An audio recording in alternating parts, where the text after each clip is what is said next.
Hello friends, स्वागत है आपका हमारे यूट्यूब चैनल एग्ज़ाम फैक्ट्स में। यह वीडियो यूपी बोर्ड परीक्षा कक्षा 10 को ध्यान में रखकर तैयार की गई है, जिसमें हम सामाजिक विज्ञान के बहुविकल्पीय प्रश्नों पर चर्चा करेंगे। साथ ही यदि आप विभिन्न प्रतियोगी परीक्षाओं की तैयारी कर रहे हैं तो यह वीडियो आपके लिए भी काफ़ी हेल्पफुल हो सकती है। सामाजिक विज्ञान के चैप्टर वाइज वीडियोज़ इससे पहले अपलोड कर दिए गए हैं, तो अगर आप लोगों ने ये पहले के वीडियो नहीं देखे हैं तो डिस्क्रिप्शन में उनका लिंक दिया गया है, वहाँ से पहले के वीडियो देख सकते हैं। तो चलिए स्टार्ट करते हैं। आज का पहला प्रश्न है, जर्मनी के एकीकरण में मुख्य भूमिका किसकी थी? तो इसका करेक्ट ऑप्शन हो जाएगा बिस्मार्क। ऑटो वन बिस्मार्क की जर्मनी के एकीकरण में प्रमुख भूमिका थी। अगला क्वेश्चन है, इटली का एकीकरण किसके नेतृत्व में हुआ था? तो इसका करेक्ट ऑप्शन है गैरीबाल्डी। जर्मनी का एकीकरण बिस्मार्क के नेतृत्व में और इटली का एकीकरण गैरीबाल्डी के नेतृत्व में। दोनों प्रश्न याद रखना है। अगला क्वेश्चन है, यंग इटली सोसाइटी का गठन किसके द्वारा किया गया? तो इसका करेक्ट ऑप्शन है मेजनी। मेजनी द्वारा गुप्त रूप से दो संगठनों की स्थापना की गई, एक था यंग इटली और दूसरा था यंग यूरोप। दोनों याद रखना है। अगला क्वेश्चन है, महात्मा गांधी ने असहयोग आंदोलन कब आरंभ किया? तो इसका करेक्ट ऑप्शन है 1920 में। अगला क्वेश्चन है, सविनय अवज्ञा आंदोलन कब चलाया गया था? तो इसका करेक्ट ऑप्शन है 1930 में। अगला क्वेश्चन है, असहयोग आंदोलन का मुख्य कारण क्या था? तो इस प्रश्न के अकॉर्डिंग विकल्पों के अनुसार इसका करेक्ट ऑप्शन है रॉलेट एक्ट। इसके अलावा असहयोग आंदोलन के लिए जो कारण थे उसमें जलियांवाला बाग हत्याकांड, खिलाफत आंदोलन और प्रथम विश्व युद्ध जैसी घटनाएं थीं। तो इन सब में रॉलेट एक्ट यहाँ पे सबसे करेक्ट ऑप्शन हो जाएगा। अगला क्वेश्चन है, करो या मरो का नारा किसने दिया? तो इसका करेक्ट ऑप्शन है महात्मा गांधी। अगला क्वेश्चन है, सविनय अवज्ञा आंदोलन में महात्मा गांधी ने नमक को अधिक महत्व क्यों दिया? तो नमक का प्रयोग अमीर और गरीब सभी करते थे, एक तो ये बात थी। दूसरा, भोजन का ये अभिन्न हिस्सा था। और तीसरी बात, यहाँ पे नमक को तैयार करने का सरकार का एक अधिकार था। इन सभी कारणों से गांधी जी ने नमक पे ज़्यादा महत्व दिया। तो इसका करेक्ट ऑप्शन हो जाएगा इनमें से सभी। अगला क्वेश्चन है, भारत वापस आने पर गांधी जी ने पहला सत्याग्रह कहाँ किया? तो इसका करेक्ट ऑप्शन है चंपारण।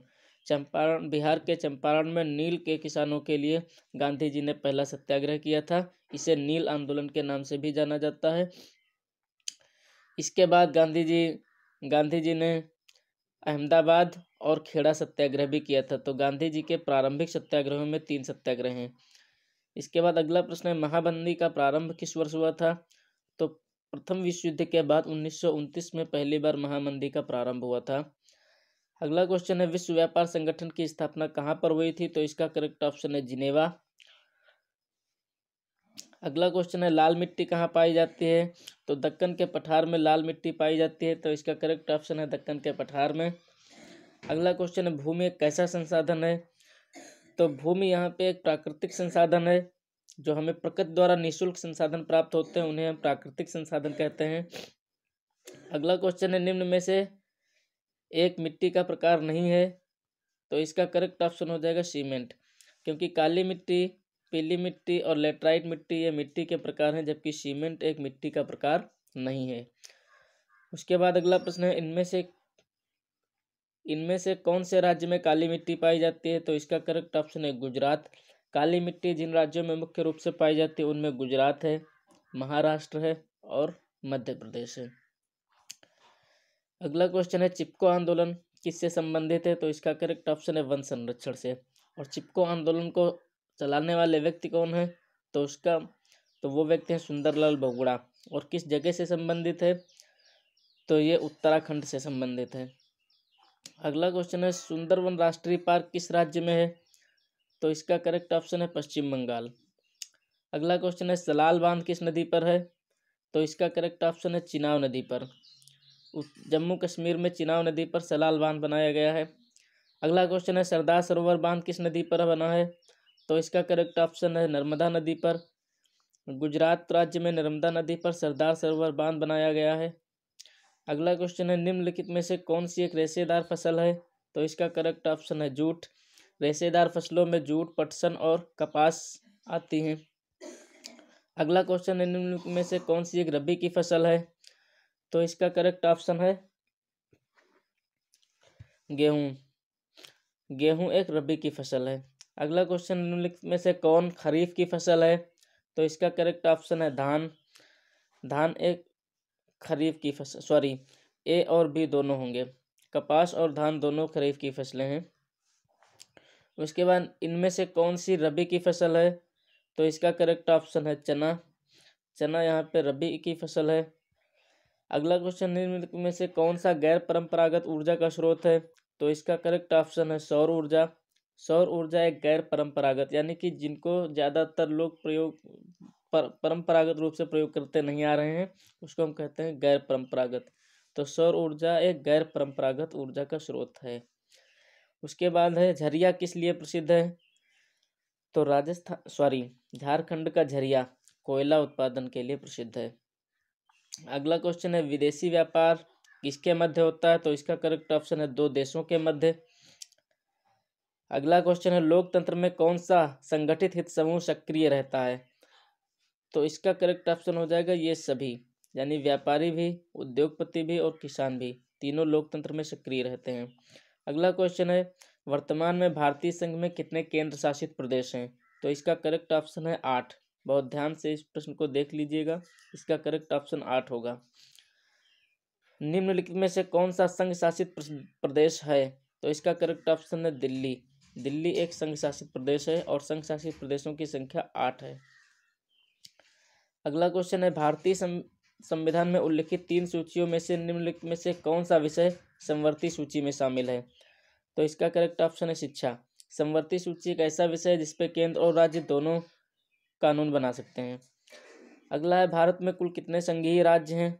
तो ये भी बहुत ध्यान से देख लीजिए, भारतीय संघ में कुल 28 राज्य हैं और संघ शासित प्रदेश कितने हैं? 8। अगला क्वेश्चन है, नेपाल में लोकतंत्र की स्थापना कब हुई थी? तो इसका करेक्ट ऑप्शन है 2015 में। अगला क्वेश्चन है, विश्व का सबसे बड़ा लोकतांत्रिक देश कौन सा है? तो इसका करेक्ट ऑप्शन है भारत। अगला क्वेश्चन है, निम्न में से कौन सी शासन व्यवस्था सामान्यतः बेहतर मानी जाती है? तो इसका करेक्ट ऑप्शन है लोकतंत्र। शासन की सबसे बेहतरीन व्यवस्था लोकतंत्र को माना जाता है।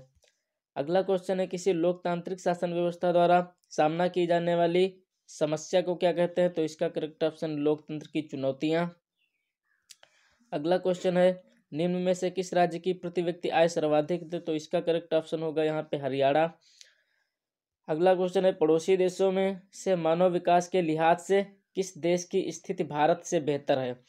तो 2021 तक श्रीलंका की स्थिति भारत से बेहतर थी, लेकिन वर्तमान परिस्थितियों में 2022 के आंकड़ों के अनुसार बांग्लादेश की स्थिति भी भारत से बेहतर है। तो इसके दोनों ऑप्शन सही हो जाएंगे, क्योंकि भारत की 2022 में जो स्थिति थी, जो नई रिपोर्ट आई है उसके अकॉर्डिंग भारत की स्थिति 132 है, बांग्लादेश की 129 है और श्रीलंका की 73वीं है। इसके अलावा भारत का एक और पड़ोसी देश है चीन, जिसकी स्थिति 79वीं है। तो इस रिपोर्ट के अकॉर्डिंग बांग्लादेश और श्रीलंका दोनों की स्थिति भारत से बेहतर। हालांकि इस तरीके का प्रश्न परीक्षा में नहीं आएगा, अगर अपडेट रहेंगे तो एक ही ऑप्शन देंगे। चलिए अगले प्रश्न पर आते हैं। निम्न में से किस वर्ष महात्मा गांधी राष्ट्रीय ग्रामीण रोजगार गारंटी योजना चलाई गई? तो इसका करेक्ट ऑप्शन है 2005। अगला क्वेश्चन है, निम्नलिखित में से उत्पादन का साधन है? तो उत्पादन का जो साधन है वो है पूंजी। उत्पादन के 4 साधन होते हैं, एक है पूंजी, दूसरा है श्रम, कच्चा माल और भूमि। 4 साधनों से किसी चीज का उत्पादन किया जाता है, तो यहाँ पे पूंजी जो है उत्पादन का साधन है। अगला क्वेश्चन है, एक वस्तु का अधिकांशतः प्राकृतिक प्रक्रिया से उत्पादन कहा जाता है? तो इसका करेक्ट ऑप्शन हो जाएगा प्राथमिक क्षेत्रक। जब किसी वस्तु का प्राकृतिक प्रक्रिया से उत्पादन होता है तो उसे हम प्राथमिक क्षेत्रक में रखते हैं। प्राथमिक क्षेत्रक की वस्तुओं को जब कच्चा माल के रूप में उपयोग किया जाता है तो उसे हम द्वितीयक क्षेत्रक में रखते हैं। और जिस प्रक्रिया में किसी वस्तु का उत्पादन ना होकर के बल्कि सेवाएं प्रदान की जाती हैं उसे हम तृतीयक क्षेत्रक में रखते हैं। तो तीनों क्षेत्रक बहुत ध्यान से देख लीजिएगा। अगला क्वेश्चन है, अर्थव्यवस्था के सार्वजनिक तथा निजी क्षेत्र में निम्नलिखित में से किस आधार पर विभाजित किया जाता है। तो यहाँ पे उद्यमों के स्वामित्व के आधार पर, मतलब उनका मालिकाना हक सरकार के पास है तो वो सार्वजनिक क्षेत्रक हो जाएगा, और अगर किसी व्यक्ति निजी व्यक्ति के पास है तो वो निजी क्षेत्रक हो जाएगा। अगला है, सर्वप्रथम विश्व व्यापार संगठन किसके द्वारा शुरू किया गया। तो इसका करेक्ट ऑप्शन है विकसित देशों द्वारा। उसके बाद है, निम्नलिखित में से किस वस्तु का निर्यातक भारत नहीं है। तो यहाँ पे इसका ऑप्शन हो जाएगा उर्वरक। अगला क्वेश्चन है, भारत में उपभोक्ता संरक्षण अधिनियम कब लागू हुआ। तो इसका करेक्ट ऑप्शन है 1986 में। अगला क्वेश्चन है, आरटीआई का फुल फॉर्म क्या है। तो आरटीआई का फुल फॉर्म होता है राइट टू इंफॉर्मेशन, और राइट टू एजुकेशन का होता है आरटीई। दोनों ध्यान से देख लीजिए, राइट टू एजुकेशन का होगा आरटीई और राइट टू इंफॉर्मेशन का RTI. Next question is, HDI का पूर्ण रूप क्या है। तो एचडीआई का पूर्ण रूप है human development index. Human development index, A option सही हो जाएगा। उसके बाद अगला क्वेश्चन है, निम्नलिखित में से कौन सा संसाधन अजैव संसाधन के अंतर्गत आएगा। तो इसका करेक्ट ऑप्शन है सीमेंट की चादर।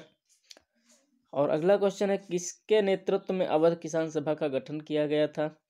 तो इसका करेक्ट ऑप्शन हो जाएगा बाबा रामचंद्र। यहाँ पे इसका करेक्ट ऑप्शन होगा बाबा रामचंद्र।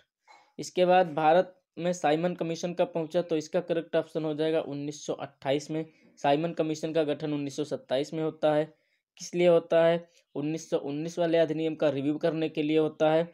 और ये भारत कब पहुंचता है, 1928 में। और साइमन कमीशन का भारत में विरोध किया जाता है क्योंकि इसमें कोई भी भारतीय सदस्य नहीं था। लास्ट क्वेश्चन है, मॉन्टेस्क्यू ने किस सिद्धांत का प्रतिपादन किया। तो इसका करेक्ट ऑप्शन है शक्ति पृथक्करण सिद्धांत। मॉन्टेस्क्यू ने शासन के अंगों के बीच शक्तियों के पृथक्करण के सिद्धांत की वकालत की थी। अब इसके बाद हम यहाँ पे कुछ महत्वपूर्ण टॉपिक्स पे चर्चा करेंगे जिनको आपको तैयार करना ही है, क्योंकि लघु उत्तरीय और दीर्घ उत्तरीय प्रश्नों के आने की संभावना है। जिसको हमने हाईलाइट किया वो बहुत महत्वपूर्ण है, तो देख लीजिए एक बार। यूरोप में राष्ट्रवाद के उदय के कारण और प्रभाव, ये ध्यान से पढ़ लेना। उसके बाद जर्मनी का एकीकरण की प्रक्रिया, इटली के एकीकरण की प्रक्रिया। इसके अलावा गांधी जी के प्रारंभिक सत्याग्रह, चाहे चंपारण हो, चाहे अहमदाबाद हो, चाहे खेड़ा हो, ये तीनों। इसके अलावा असहयोग आंदोलन कारण और रणनीति, और सविनय अवज्ञा आंदोलन कारण और रणनीति। इन तीनों को बहुत कायदे से तैयार कर लेना, क्योंकि लॉन्ग आंसर टाइप क्वेश्चन यहाँ से आने की संभावना है। इसके बाद संसाधन और उनके प्रकार, जैसे जैव है, अजैव है, परंपरागत, गैर परंपरागत, नवीकरणीय और अनवीकरणीय। यहाँ से लघु उत्तरीय प्रश्न आने की संभावना है, तो इसको तैयार कर लेना। इसके अलावा फसलें, फसलों में गन्ना है, गेहूं है, धान है, कपास है, इनको तैयार कर लेना। हो सकता है लॉन्ग आंसर टाइप क्वेश्चन यहाँ से आए। मिट्टी के प्रकार के बारे में, वनों के संरक्षण के प्रकार, और इसके अलावा सत्ता का क्षैतिज एवं ऊर्ध्वाधर वितरण और अर्थव्यवस्था के क्षेत्र, इन सारे टॉपिक्स को एक बार देख लेना। इसके बाद हम मानचित्रण से संबंधित कुछ चीज़ों पे यहाँ पे चर्चा करेंगे। तो यहाँ पे मानचित्र जो दिया गया है, इसमें भारत के परमाणु ऊर्जा केंद्र दर्शाए गए हैं। तो इसमें आपको इसी तरीके से देख लेना है। जैसे ये पहला दिया गया है नरौरा, ये उत्तर प्रदेश में है। उसके बाद दूसरा यहाँ पे दिया गया है राजस्थान का रावत भाटा। उसके बाद गुजरात का काकरापार। उसके बाद महाराष्ट्र का तारापुर, और लास्ट में नीचे दिया गया है कैगा, कर्नाटक का। उसके बाद कलपक्कम दिया गया है तमिलनाडु का, और कुडनकुलम, ये भी तमिलनाडु में है। तो इनकी स्थिति को आपको देख लेना है और इसी तरीके से दर्शा देना है। इसके बाद भारत की भू आकृतिक इकाइयाँ दिखाई गई। यहाँ पे देखिए हिमालय का दर्शाया गया है। जैसे यहाँ पे पीर पंजाल श्रेणी इस तरीके से दर्शाई गई है। उसके बाद लद्दाख श्रेणी, उसके बाद जास्कर श्रेणी। ठीक है, यहाँ पे और भी बहुत सारी चोटियाँ दिखाई गई हैं, जैसे माउंट एवरेस्ट है, मकालू है, कंचनजंगा है, नामचा बरुआ है, कामेत है, नंदा देवी है। ठीक है, इनको देख लेना है। इसके अलावा यहाँ पे नदियाँ दिखाई गई हैं, जैसे ये यहाँ से सिंधु नदी दिखाई गई है, ये इधर गई है, एक मिनट, सिंधु नदी। इसका उद्गम स्थल इस तरीके से दिखाया गया है।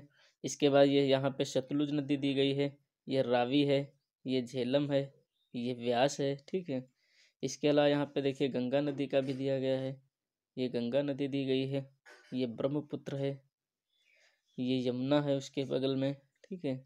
इधर से चंबल दी गई है, ठीक है। ये अरावली श्रेणी यहाँ पे दर्शाई गई है। तो ये सारी चीज़ों को आपको देख लेना है एक बार, और जो प्रश्न पूछे उतना ही दर्शाना है।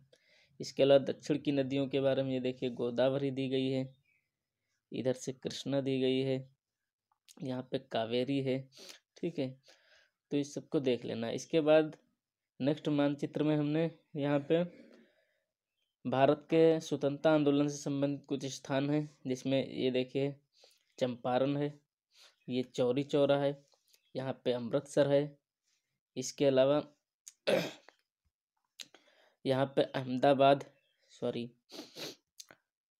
ये अहमदाबाद है, ये खेड़ा है, ये डांडी है, और उसके बाद ये बारदौली है। ये चारों एक ही पास हैं, तो इनको ध्यान से देखना, चारों गुजरात में है।